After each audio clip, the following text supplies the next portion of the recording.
آج مسلم امہ جو تباہی کے دہانے پر پہنچ رہی ہے، اس کی سب سے بڑی وجہ نت نئے انداز سے گناہ ہے۔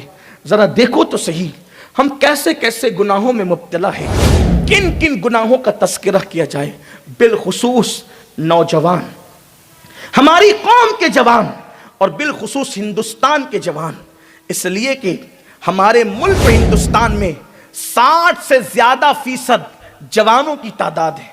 ہمارا ملک ہندوستان پوری دنیا میں تنہا ہندوستان وہ ملک ہے جس میں 60% سے زیادہ جوان بستے ہیں، یعنی یہاں ادھیڑ اور بوڑھوں کی تعداد کم ہے، بچوں کی تعداد کم ہے، یہاں جوان ہی جوان ہے۔ اور آج 60% سے زیادہ جوان ہے تو کئی صدیوں تک یہاں اب صرف جوانوں ہی کی اکثریت رہے گی، اور پھر چونکہ ہمارے ملک ہندوستان میں دوسری بڑی اکثریت مسلمان ہیں تو مسلمان بھی یہاں کا پوری دنیا سے زیادہ جوانی میں زیادہ ہے۔ سب سے زیادہ جوان مسلمانوں میں کہیں بستے ہیں تو وہ سرزمین ہندوستان پر بستے ہیں، لیکن افسوس جوان کسی قوم کا سرمایہ ہوتا ہے، جوان کسی قوم کا مستقبل ہوتا ہے۔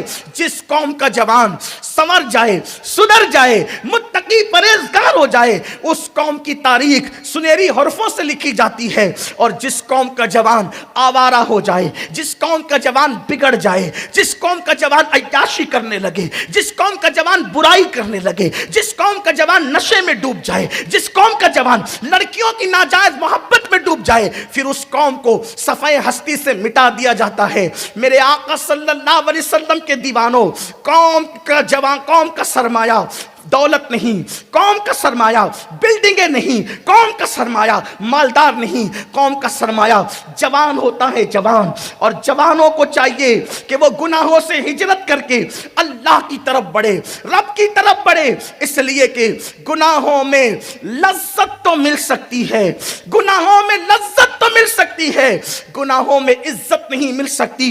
پوری دنیا میں ٹھکرائے جانے والی قوم، پوری دنیا کے اندر ماری جانے والی قوم، پوری دنیا میں ستائی جانے والی قوم، کبھی سوچا، کبھی غور کیا کہ گناہ نے ہمیں کہاں تک پہنچایا؟ ایک دن وہ تھا مسلمان کسی زمین پر چلا جاتا، لوگ اس کے سامنے اپنی پلکوں کو، اپنے دلوں کو بچھا دیا کرتے تھے۔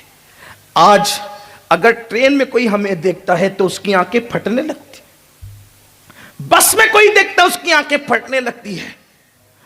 لوگ ملکوں سے نکالنے کی باتیں کر رہے ہیں، لوگ مہاجر بنانے کی باتیں کر رہے ہیں۔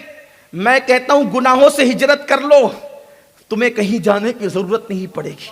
میں نے ایک دن محض چشم تصور سے شہد کی مکھی کی زندگی کا جائزہ لیا۔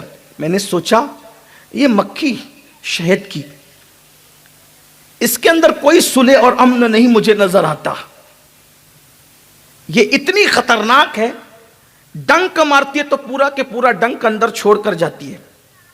اور اس سے زیادہ امن پسند مکھی محلے کی مکھی ہے، بیچاری کبھی ڈنک ہی نہیں مارتی، بس چلتی پھرتی ہے، ڈنک نہیں مارتی۔ وہ بہت صلح پسند ہے محلے کی مکھی، اور یہ تیز و ترار ہے، جنگجو ہے شہد کی مکھی، مگر لوگ پھر بھی محلے کی مکھی کو مارتے ہیں اور شہد کی مکھی کو فارم ڈال کر پالتے ہیں۔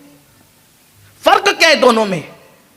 تو مجھے یہ بات نظر آئی، محلے کی مکھی گندگی پر بیٹھتی ہے اس لیے ماری جاتی ہے، شہد کی مکھی جنگجو ہونے کے بعد بھی گندگی پہ کبھی نہیں بیٹھتی، ہمیشہ پھولوں پر بیٹھتی ہے، اس لیے پالی جاتی ہے۔